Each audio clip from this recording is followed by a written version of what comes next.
Hai Bola Rek TV, masih bersama Erwin untuk kali ini di acara Jak Lain membahas tentang masalah keris sebagai warisan budaya bangsa Indonesia. Nah, di sini sudah ada para pecinta keris mungkin bisa menjelaskan lebih detail, lebih dalam tentang keris itu gimana sih? Ya, yang mungkin bisa diketahui oleh Bola Rek TV dimanapun berada, ya, bahwa warisan, salah satu warisan ya, senjata tradisional yang dimiliki oleh Indonesia di masa lampau adalah keris yang sampai sekarang masih banyak ya yang menyukai, menyenangi, menghormati. Mungkin bisa dijelaskan secara langsung oleh Mas Iwan ya sama Mas Teddy. Silakan bisa dilepas Mas Iwan, Mas Teddy. Ya. Oke, terima kasih untuk kehadirannya di studio. Kita ngobrol bareng ya tentang masalah perkerisan biar diketahui oleh Bola Rek TV dimanapun berada ya. Oke, Mas Iwan, Mas Teddy, terserah ini nanti yang jawab siapa yang lebih paham ya. Mungkin Mas Iwan ini yang udah pakai udeng ini ya. Nampak banget ini bener-bener Jawani ya.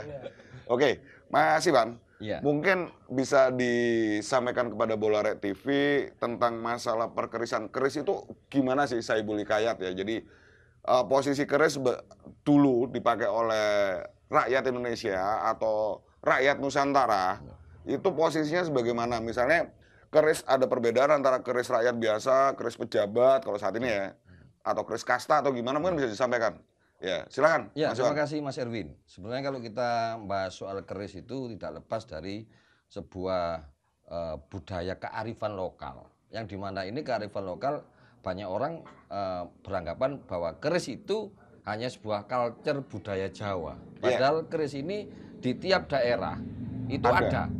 Di daerah bukan hanya 37 provinsi masih ada ya? iya, senjatanya masing-masing, hampir sama. Dan harus saya ulangi lebih lanjut bahwa keris ini sebenarnya bukan sebagai senjata. Kalau senjata ini misalnya ada panah, ada pisau, ada Macamnya pedang, banyak ya? macam-macam, kapak. Nah, itu memang secara fungsi dan manfaat mereka ada sebagai senjata. Senjata, Nah, oke. bedanya kalau keris itu bukan hanya sebagai senjata, bisa dijadikan senjata, iya. Tetapi keris itu adalah sebagai jati diri, identitas pemiliknya, seperti yang Mas Erwin tadi Iya. sebutkan. Jadi kalau dulu itu kita ngomong, kita pakai istilah kasta ya. Iya. Ada yang dari kasta yang rakyat biasa, atau ada yang dari bangsawan, atau dari Betul. pedagang. Sebenarnya dia menunjukkan identitas pemilik keris ini dari golongan mana. Oh, bisa kelihatan ya? Sebagai simbol, iya. Itu Jadi ada kelihatan. bedanya ya Mas ya? Ada bedanya, ada bedanya. Nantinya tuh ada ya. Jadi oh ini biasanya dipakai untuk rakyat biasa, oh ini untuk betul. pejabat atau oh ini untuk istilahnya tenaga perangnya gitu. Iya, identitas. Jadi kalau kita ngomong lagi soal keris di dalam perang, jarang sekali keris itu dikeluarkan. Makanya kenapa keris itu penempatnya selalu di belakang. Nah, beda dengan senjata lain, samurai atau celurit atau apa. Yang kelihatan ya. Yang kelihatan, dan ini yang digunakan. Kita tidak pernah melihat seorang petani yang membabat sawah atau membabat pohon pakai keris. Nah, nggak ada, jarang. Makanya kenapa di sini kita harus sedikit meluruskan bahwa keris itu bukan hanya sebagai senjata, tetapi bisa dipakai sebagai senjata. Contoh gampangannya garpu lah. Garpu ini buat makan, tapi kalau garpu ini dibuat senjata ya bisa aja. Nah, karena keris itu menunjukkan identitas pemiliknya, menunjukkan identitas sebuah jati diri pemiliknya, maka dari sisi mulai luarnya sampai dalamnya kelihatan banget. Oh, kalau ada emasnya juga. Oh, ada itu ya? Ada. Itu menunjukkan bahwa ini kalau bukan orang yang berduit lah, gampangannya itu. Kalau saat ini ya? Saat ini berduit lah. Belum tentu punya. Kalau sekarang mungkin kita bisa bayangkan kalau kita punya HP, ada yang buatan lokal atau buatan Eropa atau buatan Cina, kelihatan hanya dari fitur dari anunya. Berarti Bola Rek TV yang seperti yang dijelaskan Mas Iwan ya. Kalau kita kita bahasakan sekarang bahwa keris di masa lampau pun juga ada fiturnya berarti gitu ya Mas ya. Betul sekali. Jadi bahan pembuatannya pun berbeda, ada ya gitu ya Mas. Sangat. Karena keris ini juga memiliki fungsi selain untuk senjata, tapi juga bisa dijadikan sebagai identitas dari pemiliknya. Betul. Ya, ini menyangkut bisa sosial ekonomi budaya gitu ya Mas. Sangat benar sekali Mas Erwin. Jadi seperti itu. Oke, lanjut Mas Iwan. Ini kok seru nih. nanti bisa dibahas sama Mas Teddy bahwa keris ini kenapa kok banyak di Pulau Jawa. Kalau saya bilang satu orang sekarang ini kolektor bisa ribuan. Saya pernah lihat orang itu sampai memiliki 3.000, 5.000, 10.000 satu orang. Padahal jenisnya macam-macam itu. Padahal jenisnya macam-macam. Berarti ada ibaratnya gitu ada nama 300.000, apa Wah, 3.000 itu? macam-macam. Berarti ibarat kata itu kalau orang zaman dulu, kalau sekarang tidak ada orang yang nggak pakai HP. HP itu ibarat identitas kita. Ya. Semua pakai HP karena ada keperluannya. Ya. Untuk sekarang, kalau zaman dulu mungkin sebagai simbol itu keris. Dan kenapa kalau saya bisa bilang keris itu banyak di Pulau Jawa, bukan berarti di pulau-pulau lain tidak ada keris. Ada.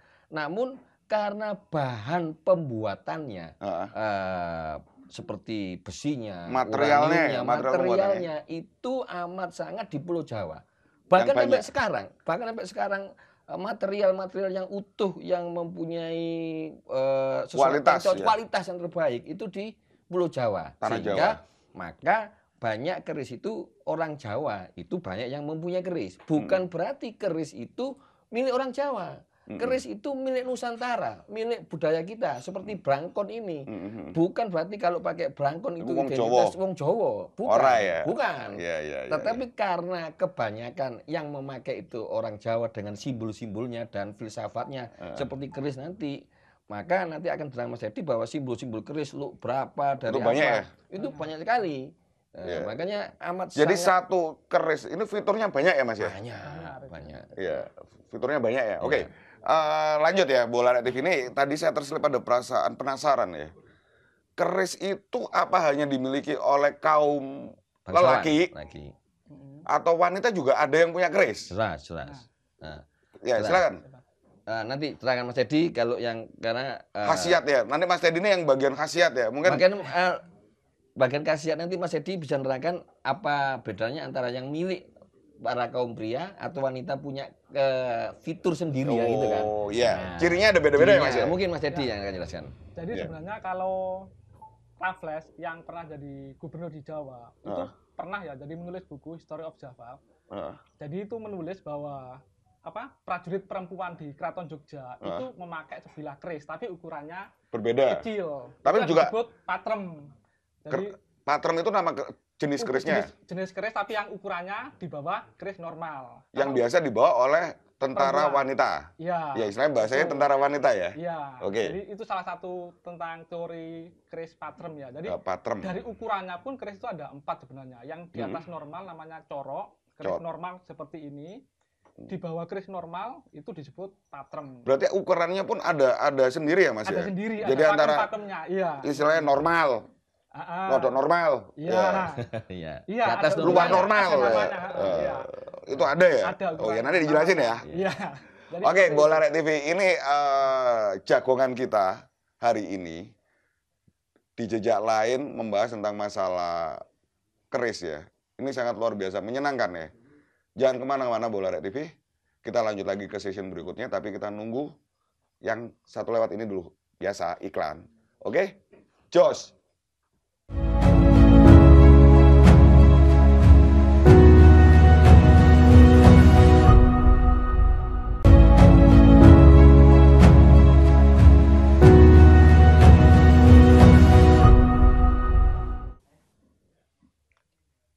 Hai Bola Rakyat TV, masih bareng Erwin di acara jejak lain yang membahas tentang keris sebagai warisan budaya bangsa Indonesia. Masih bersama Mas Iwan, masih bersama Mas Teddy. Kita masuk segmen kedua tentang bicara tipe keris, jenis keris. Ya, jadi ternyata keris itu banyak sekali macamnya. Seperti yang tadi di segmen pertama yang diulas oleh Mas Iwan bahwa keris itu tidak hanya sekedar sebagai senjata. Ya, tapi merupakan identitas untuk pemiliknya. Nah, oke, mungkin sekarang Mas Iwan dan Mas Teddy ya. Mas Teddy ini ya, yang ini saya pengen tahu. Mas Teddy, tadi yang di segmen pertama disampaikan bahwa keris jenisnya untuk laki dan perempuan mengenai ukuran, ya. Mungkin bisa disampaikan, Mas. Ya. Jadi kalau untuk keris sendiri dari segi ukuran itu memang ada 4 ya. 4. Yang pertama yang normal. Normal. Normal seperti yang di depan ini. Ini normal ya? Dua ini Iya, normal semua, Mas? Normal, ukuran normal. Itu kisaran 30 sampai 38. Maksimal 30 dan minimal 30, 38 ini. cm lah. Ah. Umumnya segitu.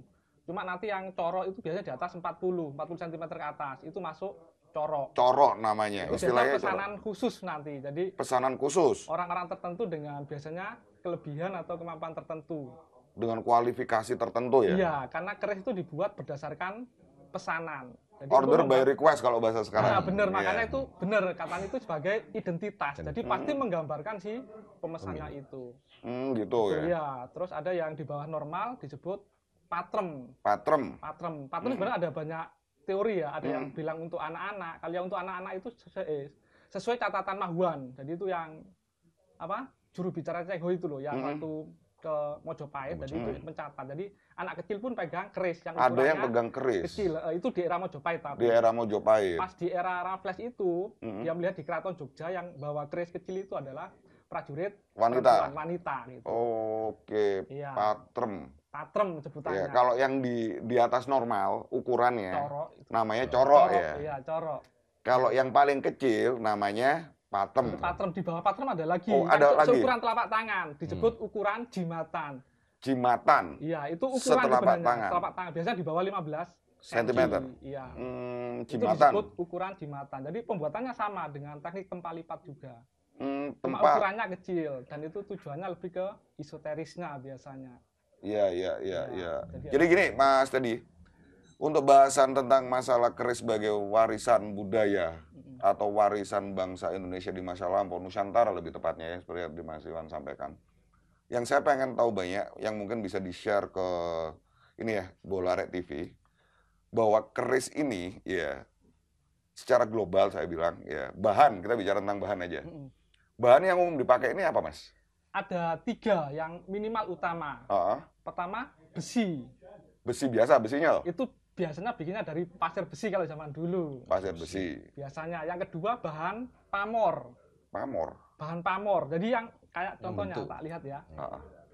Nah, yang berwarna lebih terang putih kayak abu-abu ini namanya pamor. Itu besi juga? Atau? Bukan, itu biasanya kalau zaman dulu meteorit biasanya ya. Atau jenis besi lain. Meteorit, saya pernah dengar istilah meteorit. Oke. Yang warna putih kalau diwarang ini jadi warna putih. Kalau besinya yang hitam. Terus yang ketiga itu baja. Itu ditaruh di tengah sebagai sisi tajamnya, selorok baja. Selorok baja. Itu baja. Jadi minimal 3 itu. Itu bahkan bisa, bahannya bahkan bisa lebih. Jadi bahan pamornya pun bisa bukan cuma satu macam. Berarti tadi besi. Bahan pamor dan selorok baja. Selorok baja. Sebagai sisi tajamnya, taruh di tengah, diapit nanti. Oh gitu, itu teknik pembuatannya Teknik pembuatannya. Itu menandakan malah di generasi kita, di bangsa kita pada zaman dahulu sudah menggunakan bahan-bahan yang berkualitas. Jadi bisa dikatakan zaman dahulu itu tidak banyak di negara-negara di dunia yang bisa menggunakan bahan-bahan seperti meteorit. Jadi meteorit itu jadi benar-benar yang jatuh ke bumi. Batu meteor. Baja. Jadi bagaimana dalam tanda petik kecerdasan nenek moyang kita mampu menempa batu meteor dicampur dengan besi, dicampur dengan baja menjadi sebuah sebagai senjata lah gampangnya. Bisa dicek di senjata-senjata. Kita ngomong senjata di dunia yang bahannya sekomplit, sedetil, bisa ada pamornya, ada looknya, nanti bisa terangkan Mas Teddy. Itu hanya ada di Indonesia. Jadi bisa dikatakan sebenarnya dengan identitas keris itu kita harus wajib bangga karena ini bisa simbol di masa lampau yang keintelektualan kita. Seperti Candi Borobudur, bagaimana bisa membuat kok bisa benar-benar presisi seperti itu. Itu baru Candi Borobudur. Tetapi ternyata keris dimiliki, bayangkan, dimiliki mulai rakyat jelata, rakyat kecil, bangsawan, sampai raja. Itu luar biasa. Sangat luar biasa. Jadi kalau kita generasi kita tidak benar-benar bangga dengan budaya dan kearifan dan amat sangat disayangkan. Pencampurnya bahkan membentuk sebuah gambar-gambar yang amazing lah. Ini luar biasa itu, sangat luar biasa. Itu yang disampaikan Mas Teddy ini dan yang disampaikan Mas Iwan ini, Bola Red TV ya. Saya itu jadi merasa terharu ya. Jujur saya terharu dari lubuk hati saya yang paling dalam. saya tuh terharunya betapa luar biasanya. Ya, nenek moyang bangsa Indonesia di masa lampau yang dulu disebut dengan Nusantara, ya, yang bisa menciptakan ya keris tidak hanya sebagai sebuah senjata, tapi di situ adalah lambang identitas pemiliknya. Ya. Nah, di sini Mas, saya pengen nanya lagi, ya. Mungkin istilahnya saya nggak tahu ya, karena saya memang awam masalah perkerisan, makanya saya pengen nanya.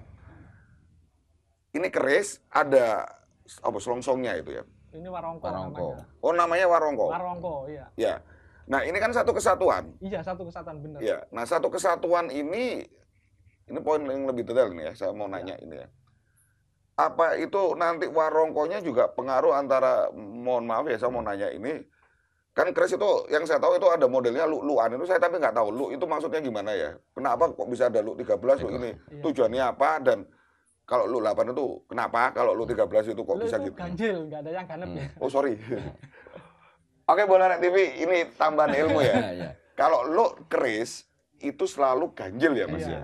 Tidak ada yang genap. Ya. Kenapa demikian? Ya, oh, nanti ceru itu. Iya. Jawabannya Iya. ceru. Ya. Iya. Sebentar kita yang umum dulu aja. Ya. Seperti yang tadi saya sampaikan antara apa warongko. Iya. Warongko. Ya, warongko terus tentang lu ya. Kenapa lu 13 lu songo lu apa itu kan berarti ada fungsinya ya, Ada. Mas Iwan ya. Ada harapannya ada. Oh, ada harapan istilahnya. Membawa sebuah simbol cita-cita gitu kan Ada. begitu. Boleh Mas, Nyun Sewu, ini dibuka ini. Oh iya, Ya ini. Ya. saya. Iya, monggo. Jenengan. Nah, ini lu. Nah, ini contoh yang lu ya. Ini Lu Bola Net TV ya. Lu itu yang cara belok-belok. menghitung Ya, cara lu-nya. menghitung lu ya. Nah, ini bagian depan, ini bagian belakang. Yang depan yang sebelah sana. Iya, Oke. yang ada sirah cecaknya, istilah gonjolnya, yang ada kepalanya. Nah, Oh. ngitungnya mulai dari ini. Ini satu, lukaan yang pertama satu, Lu 1, dua, 3, tiga, empat, 5, lima, 6, 7, 8, 9, 10, 11, 12. 13 ini. Jadi selalu ngadap depan satu. Oh, Iya. cara berhitungnya seperti itu. Iya, Bola Net TV bisa dilihat tadi ya. Cara Luar berhitung. biasa, Cara ya. berhitung. cara menghitung. cara Iya. menghitungnya. Kalau sekarang ya, kalau Iya. kita bicara dari sisi logika, ini kan menyangkut kalau bahasanya sekarang itu kan R ya. Lekuan itu kan R. Ya. Nah, Jadi R-nya ini apa ada? Memang ukuran lu-nya itu seret apa bisa luwe jerumane atau luwe tumpul lagi atau gimana, Mas? yang lu-nya ini kan. Lu-nya Sebenarnya untuk tiap era, tiap Mm-mm. daerah Tiap itu zaman. ada cirinya. Contohnya kalau di daerah Jawa Baratan, Mm. itu kalau yang lu-nya itu kembo. Jadi lu-nya nggak terlalu dalam kayak gini. Jadi kayak lu Gitu. tapi dikit-dikit gitu. Tapi tetap ngeluh. Tetap Tetap ngeluh, bahasa tetap itu. gitu. Itu Iya. ngeluh, tapi Iya. namanya kembo. Jadi Kembo. kembo. Ah. Ada yang sangat rengkol. Nanti itu di istilah pengging itu rengkol. Mataram pun juga. Mataraman, Ada yang- era Mataraman iya, ya. Istilah yang kayak sarpong langi atau ular berenang. Jadi lu pun jadi macam-macam. Bisa Macam-macam. menandakan tiap era, tiap empunya juga gitu.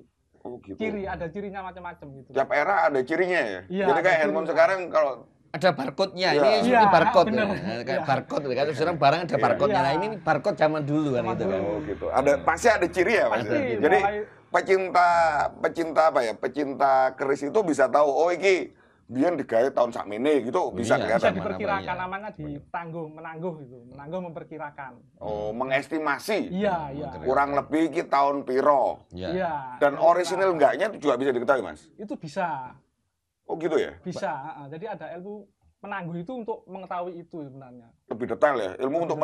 mendetailkan Ah. iki asli tenanan Kira-kira, keris sing jual apa ora gitu ya. Iya. Bahkan pembuatnya pun pasti menyisipkan kalau lukisan itu kok tanda tangan ya. Tanda tangan, Nah, iya. kalau ini ada tanda tangan juga, pembuatnya siapa Pembuatnya. ketahuan.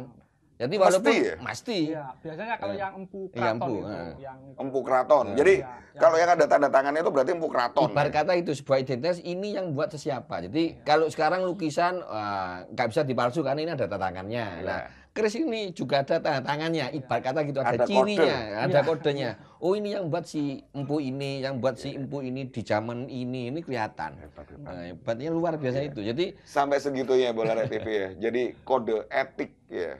Bukan kode etik. Kalau bahasa sekarang banyak kode dagang ya. Jadi haki istilahnya ya. Hak paten, intelektual. hak intelektual. Nah, hak intelektual itu di masa lampau itu sudah ada. Ya, jadi di keris ini mesti pembuatnya yang biasa dinamakan empu, ya. Yang membuat kan mesti empu ya Mas namanya ya. Istilahnya empu ya. Beliaunya sebutannya empu ya. Oke. Empunya itu mesti memberikan suatu tanda bahwa itu keris bikinannya.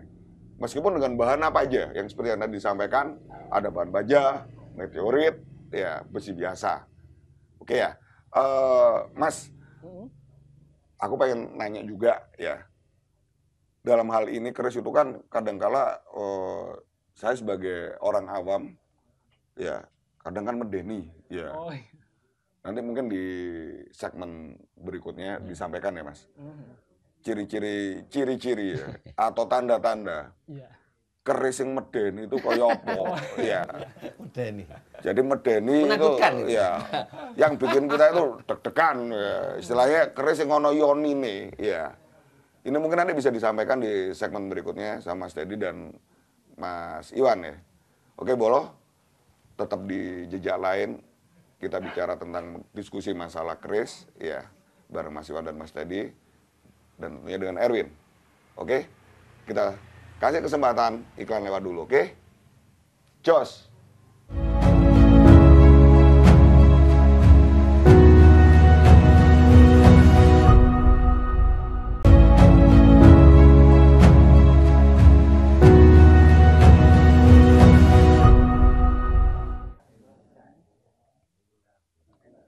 Bola Net TV, ya terima kasih masih bersama jejak lain di keris sebagai warisan budaya bangsa Indonesia atau Nusantara, masih bareng dengan Mas Iwan dan Mas Teddy dan tentunya dengan Erwin, ya.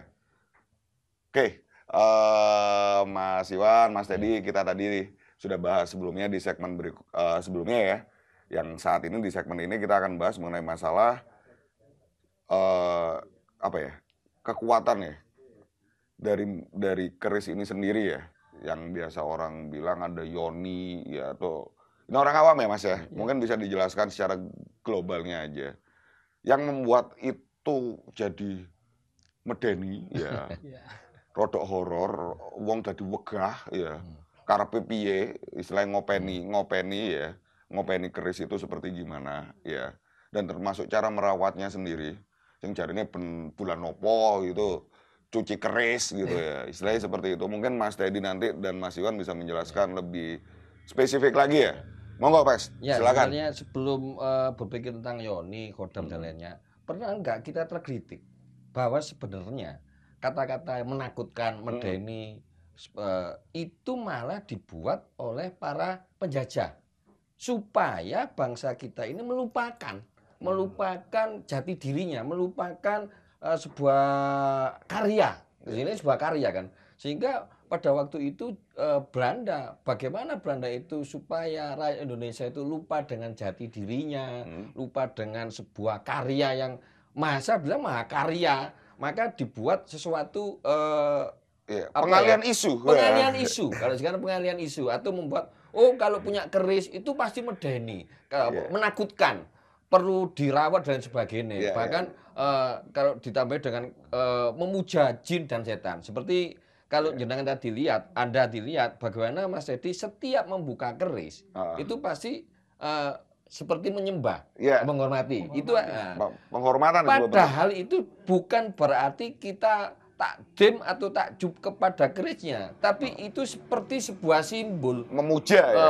Bukan untuk memuja, tapi ini adalah budaya atau karya dari seorang empu. Kalau empu itu kan orang yang ahli keris. Kalau mungkin sekarang ada profesor, ada dokter, nggak mungkin. Kalau dulu kata profesor dan dokter sudah ada di Nusantara, mungkin pembuat kerisnya namanya profesor. Profesor keris ya? Profesor keris, dokter keris. Tapi karena dulu itu profesor, dokter itu tidak ada di Nusantara, maka muncul sebuah istilah empu. Empu yang mungkin ada yang bilang empu itu berarti kata empu itu wong pinter ya.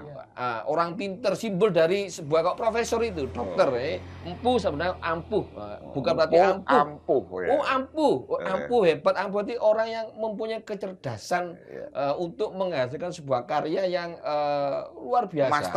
Masterpiece. Gitu. Sehingga untuk menghormati itu bukan menghormati karena ada yoninya, ada kodamnya. Ini yang digiring pengalian isu oleh Belanda atau penjajah. Berarti gini, supaya lupa kan Bola Red budaya. TV ya, apa yang tadi disampaikan Mas Iwan, yang tadi mungkin Bola Red TV bisa melihat secara langsung saat Mas Dedi membuka ya keris itu, mungkin saya bilang ini sebuah Pranoto Coro ya, Pranata Cara. Jadi adat istiadat kearifan lokal di budaya Jawa khususnya dan Nusantara umumnya, bahwa kalau buka keris ya ada sebuah bentuk penghormatan, sebatas penghormatan ya, bukan pemujaan, penghormatan kepada yang membuat. Ya, yang mungkin saat ini beliaunya sudah tidak ada lagi. Betul. Tapi karyanya masih ada.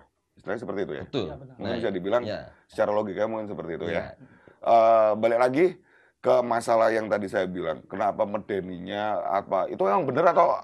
Ya karena sebenarnya pengalian isu aja dibuat oleh kaum penjajah yang tidak ingin bangsa Indonesia ini melestarikan, paham akan mahakarya, masterpiece ya. Memang benar di setiap karya itu mengandung sebuah yoni, kodam, tapi nanti akan dijelaskan oleh Mas Dedi. Yang disebut yoni itu apa? Yoni apa tetangga saya atau yoni itu keris, ini harus perlu diterangkan karena belum tentu orang paham membedakan antara yoni, keris dan sebagainya. Mas Dedi bisa nanti nih. Nah, mungkin Mas Dedi, Mas Dedi mungkin yang Mas. Kalau dalam dunia perkerisan ada dua sisi tiap keris. Sisi eksoteris itu ya itu yang seni dapur atau seni ukirnya, seni pamor, bentuk pamor, dan seni kinata atau hiasan itu, pakai emas. Yang kedua esoteris, itu istilahnya nggak nampak esoteris itu. Satu-satunya yoni. Yoni atau tuah. Cuma orang sering salah mengartikan. Yoni sebenarnya adalah doa dan harapan dari sang empu ketika membuat keris tersebut sesuai permintaan pemesan. Biasanya pemesan kan pengen punya hajat apa, kalau zaman dulu datangnya ke ya orang pinter empu itu nanti dibikinin keris. Itu ada bikinnya kan ada doa-doanya. Pasti. Nah, itu yang namanya nanti jadi tuah yoni itu memang ada doanya. Jadi ini untuk apa itu sudah ada. Nah, untuk ke belakangnya itu yang ada istilah kodam. Kodam sudah bahasa Arab ya itu ya, yang artinya apa jadi? Pelayan. Nah, itu memang dimasukkan belakangan. Kalau zaman dulu itu biar terlihat sakti, jadi bukan punya biasanya kalau kodam itu. Jadi, nah itu yang kadang-kadang kan ada yang bagus yang dimasukkan itu ada yang jelek. Biasanya kalau yang jelek itu mintanya aneh, tapi hampir nggak semuanya seperti itu. Sebenarnya keris awalnya itu untuk doa yang baik. Berarti gini, kemurnian keris ya, ini saya bilang tentang masalah kemurnian pembuatan keris. Ya, Saibul Hikayat dari seorang empu yang membuat. Itu ada doa, ya, Bola Red TV. Doa-doa yang baik, ya, yang diucapkan, ya. Karena mungkin pada zaman dulu itu empu-empunya emang sakti ya. Sakti, kita bicara sakti ya. Sakti itu doanya aja itu bisa masuk ke kerisnya. Ya. Sehingga keris itu sepertinya ada hidup ya. Sama seperti mungkin kalau kita melihat sebuah lukisan yang bagus ya. Kadang lukisan itu seperti nampaknya hidup. Mungkin seperti keris ini ya. Benar, iya. Jadi keris pada saat si empu yang membuatnya itu dengan jiwa yang tulus, ikhlas ya. Sehingga kerisnya ini seakan-akan keluar aura mungkin ya. Lebih apa ya? Ya, kayak gini, kalau kita orang ilmiah ngomong, kita lihat di Masaru Emoto pernah bilang bahwa kata-kata yang baik yang diucapkan pada air itu membuat air membentuk sebuah kristal yang lebih baik. Tapi saya pernah dengar kata-kata yang buruk membuat kristalnya rusak. Maka air itu bisa menangkap frekuensi dari doa harapan yang baik-baik. Ucapan adalah doa kalau saat ini ya. Nah, kalau kita kembali lagi kepada keris itu kan tidak serta-merta langsung bentuknya keras. Nah, pasti dia berasal dari cair, walaupun amat sangat panas sekali. Nah, ketika masih bentuk cair, sama dengan Masaru Emoto dengan teorinya bahwa air ini bisa menangkap frekuensi daya-daya kebaikan. Metafisika berarti fisika yang sangat kecil banget gitu ya Bola Red TV. Sehingga akhirnya doa-doa itu wong di air biasa aja. Tembus. Ketika kita berdoa tembus, apalagi di sebuah baja, meteorit, yang awalnya dari cairan yang mengeras. Ya. Ketika cairan itu didoakan. Nah, mungkin zaman sekarang kalau kita ngomong muncul zamannya flash disk, muncul namanya memory card. Nah, itu sama aja kan, di situ ada aplikasi-aplikasi, ada program-program, ada folder-foldernya. Kalau sekarang bentuknya seperti itu. Tapi kalau dulu bentuknya beda, sehingga yang salah kaprah, salah letak, keliru pasang, kita beranggapan bahwa keris itu mengandung yoni yang arahnya ke arah yang ke negatif. Padahal itu doa dari si empu yang ingin apa sih yang punya keris ini punya hajat apa? Bukan berarti keris ini pembawa sebuah wujudnya hajat, tetapi ini adalah isinya doa. Ya, pada dasarnya gitu. Pada dasarnya doa. Dulunya ya. Bentuknya cair itu nyimpan doa. Ini Mas, saya pernah dengar ya, yang saya tahu sih ya, keris Nogososro Sabu Inten. Nah, mungkin bisa dijelasin Mas. Jadi sebenarnya untuk Nogososro itu nama dapur keris ya. Dapur keris. Itu lot 13 ada ornamen naga, terus badannya diukir sisik banyak. Sisik sosro itu artinya sisik 1000. Sosro itu sisik 1000. Ya, Nogososro berarti nogo. Keris lot 13 ada ornamen naganya, ukiran naganya. Oh, begitu. Iya, kalau yang Sabu Inten itu lot 11. Jadi mirip seperti ini ya, mohon maaf ya. Iya. Nah, kalau ini kan lot 13, ini dapur sengkelat. Sengkelat. Kalau lotnya cuma 11, ricikannya persis kembang kacang, ada jalan ambil gajah, sogokan 2, gereneng, odo-odo, itu namanya Sabu Inten. Jadi Sabu bedanya Inten. dengan sengkelat ini, kalau Sabu Inten lot 11. Dan itu pun istilahnya doa dan harapannya beda. Kalau yang lot 13 itu lebih ke kepemimpinan, ke kewibawaan, tujuannya untuk itu. Kalau yang 11 ke kemuliaan dunia istilahnya, kekayaan kayak gitu. Jadi tiap lot ada, iya. Ya, istilah harapan, doa harapan. Oke, Bola Rek TV itu tadi ya yang disampaikan sama Steady tentang yang biasa kita kenal. Kalau saya secara pribadi kenalnya sih ngertinya keris itu yang hits itu ya Nogososro dan Sabu Inten, yang dimana disampaikan bahwa Nogososro itu adalah kalau sekarang itu bahasanya adalah 1000 ya.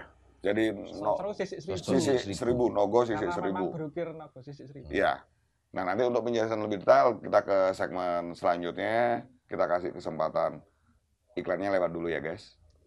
Jos.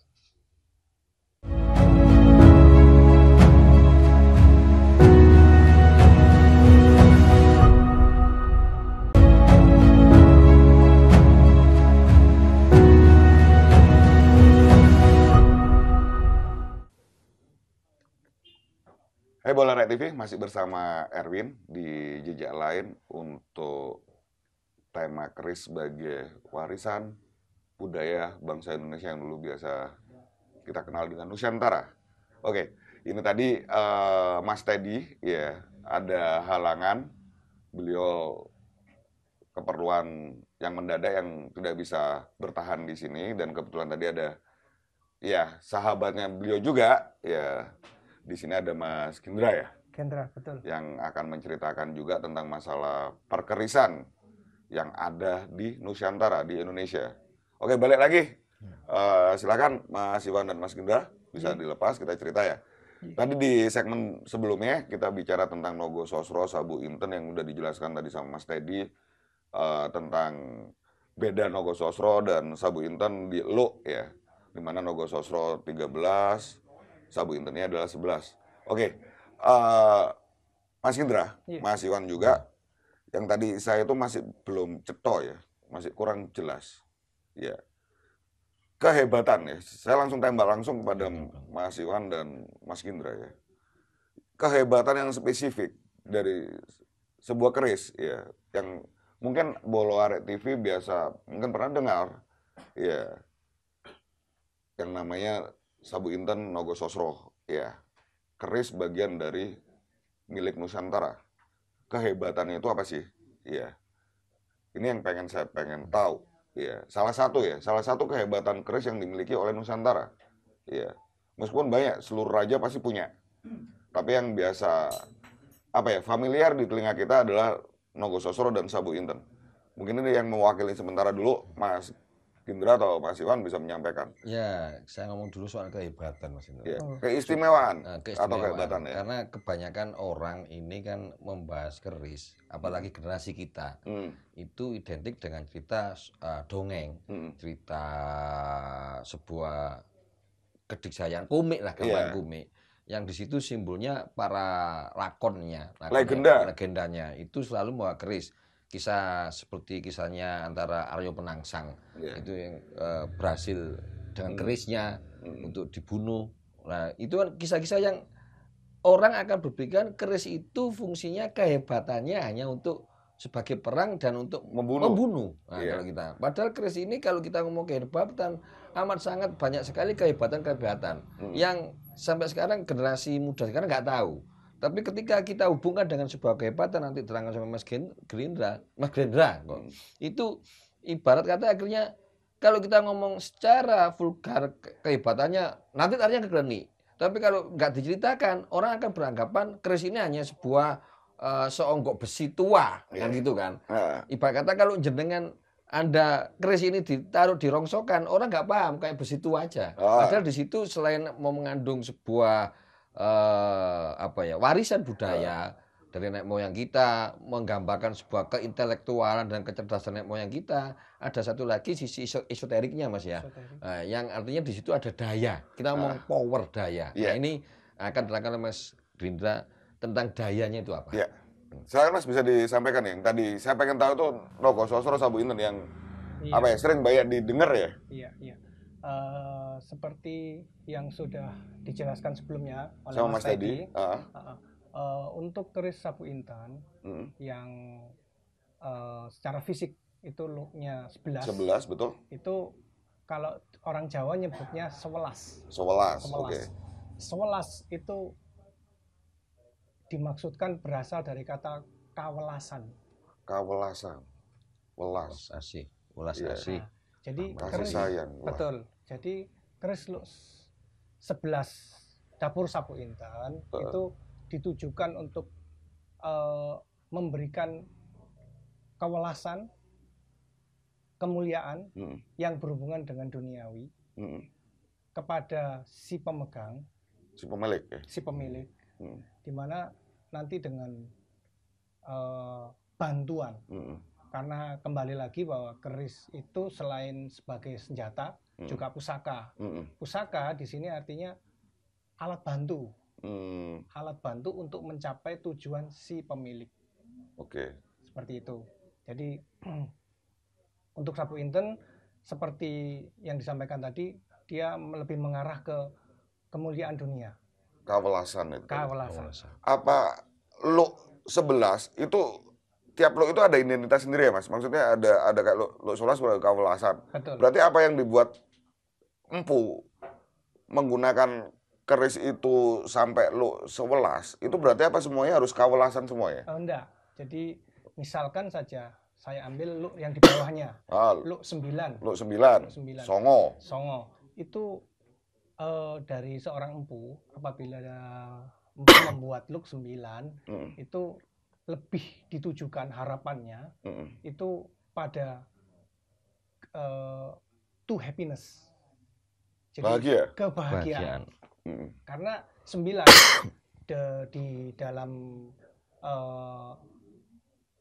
adat Jawa itu adalah angka paling tinggi. Oh begitu. Seperti itu. Jadi 9 songo. Betul, songo. Jadi sebenarnya sebuah keris itu mengandung filosofi yang dalam. Iya. Jadi baik dari bentuknya sendiri, dari look-nya saja itu sudah ada artinya sendiri.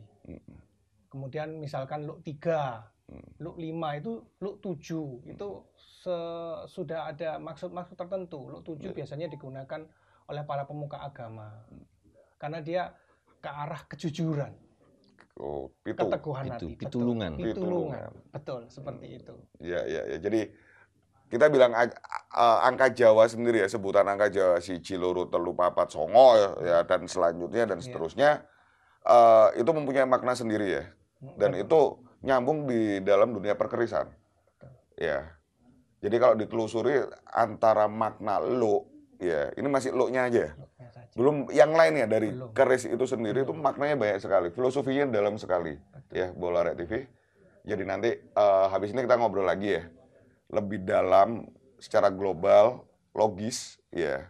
Yang tadi disampaikan bahwa kalaupun adanya hal-hal yang sifatnya mistis, itu sebenarnya itu bukan hal yang berlebihan, tapi sebenarnya karena kesaktian dari si pembuat, si empu sendiri yang mendoakan ya barang ciptaannya ini, masterpiece-nya ini ya mudah-mudahan diijabahi, dikabulkan oleh Tuhan Yang Maha Esa untuk bisa menjadi barang yang baik ya dipegang oleh sang pemiliknya yang pesen keris itu sendiri.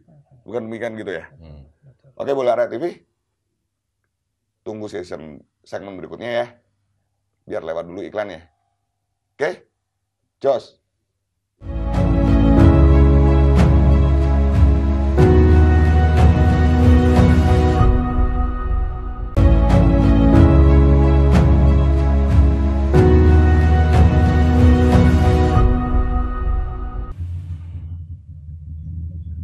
Ya, terima kasih Bola TV masih bersama saya Erwin ya di jejak lain yang membahas tentang masalah keris sebagai warisan budaya bangsa Indonesia.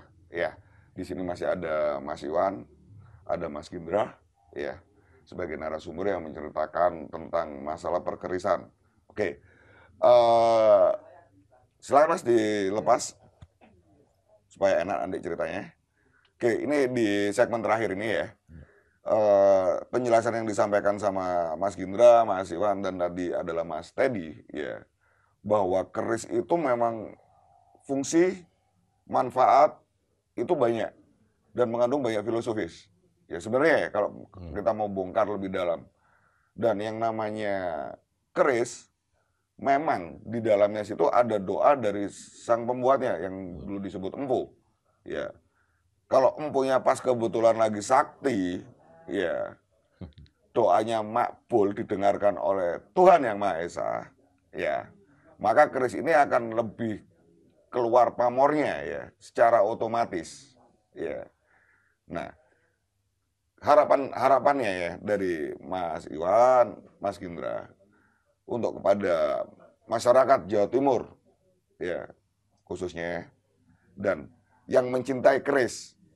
Ya, umumnya. Ini saya harapkan bisa disampaikan tentang keris itu sebenarnya gimana saat ini ya. Dimilikinya itu hobi atau apa ya. Monggo silakan. Ya, saya dulu Mas Indra. Monggo.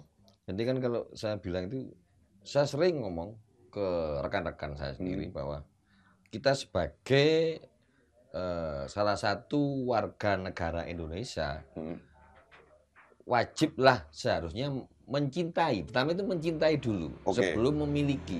Mencintai budaya-budaya, kearifan lokal, mahakarya dari nenek moyang kita. Yang notabene nenek moyang kita itu di dalam tempo dulu amat sangat maju dibandingkan di dunia lain. Bukan kita meremehkan negara lain, tapi pada waktu itu bangsa lain amat sangat maju.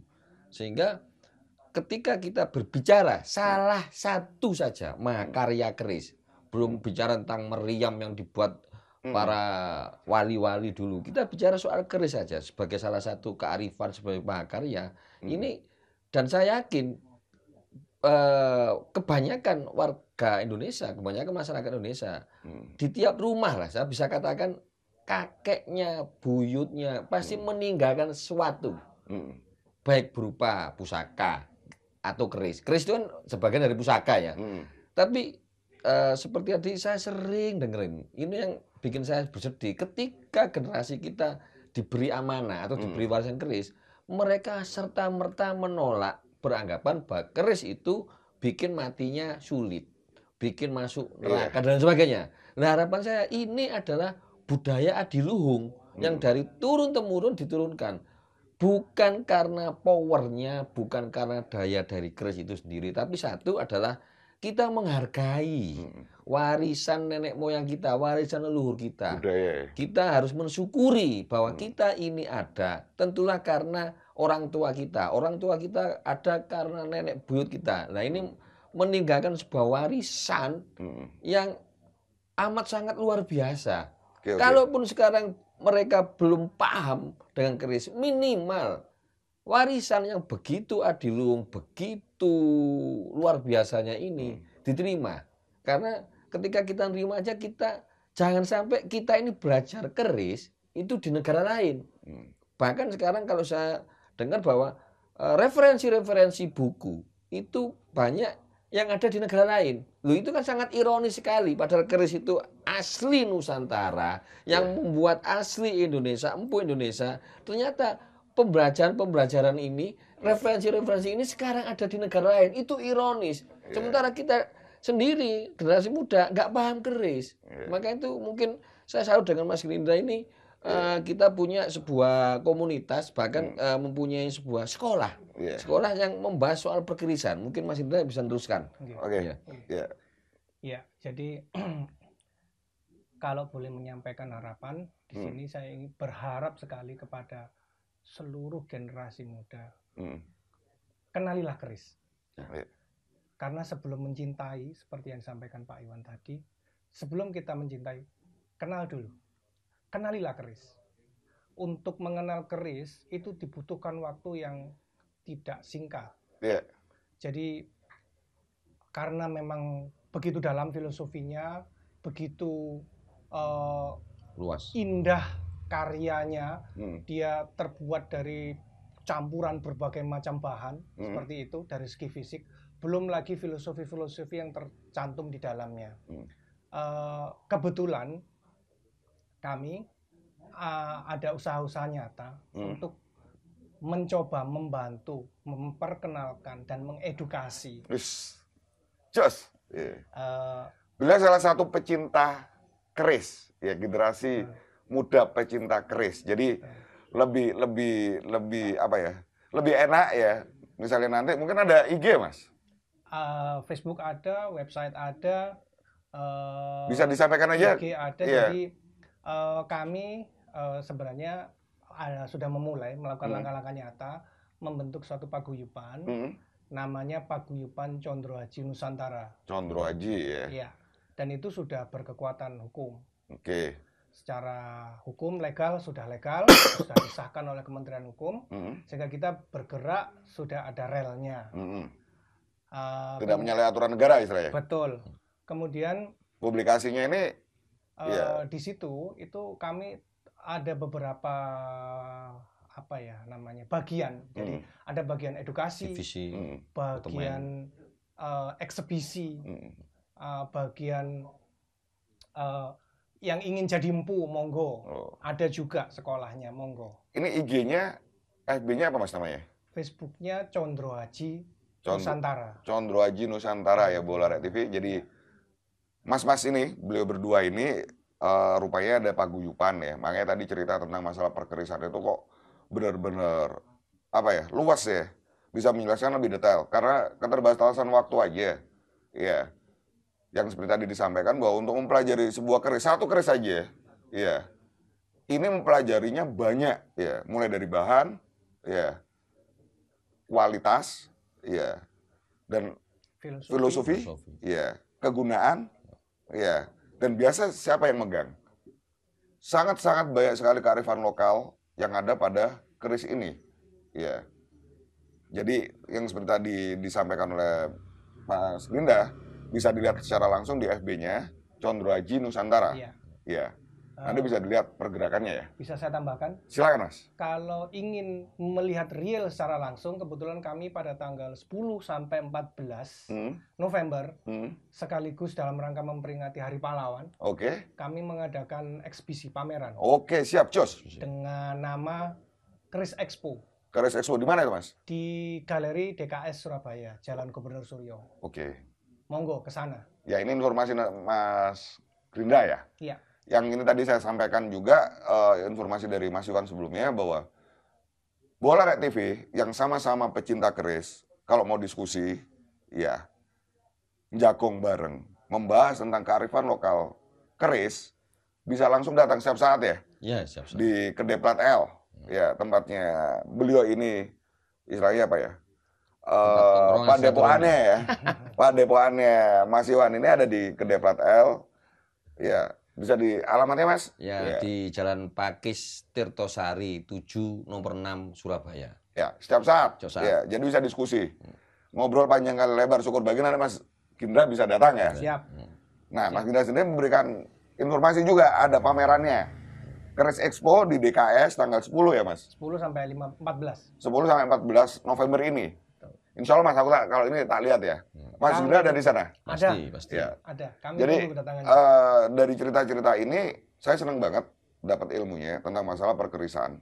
Ya, yang bisa kita pelajari bersama nantinya. Oke, Bola Rek TV. Nanti kita lain waktu ketemu lagi dalam episode yang lain tentang masalah perkerisan bersama Mas-mas ini. Terima kasih masih bersama Jejak Lain di acara Keris sebagai Warisan Budaya Bangsa Indonesia. Tetap dengan Erwin dan narasumber Mas Iwan dan Mas Gendra. Makasih ya Bolo. Jos.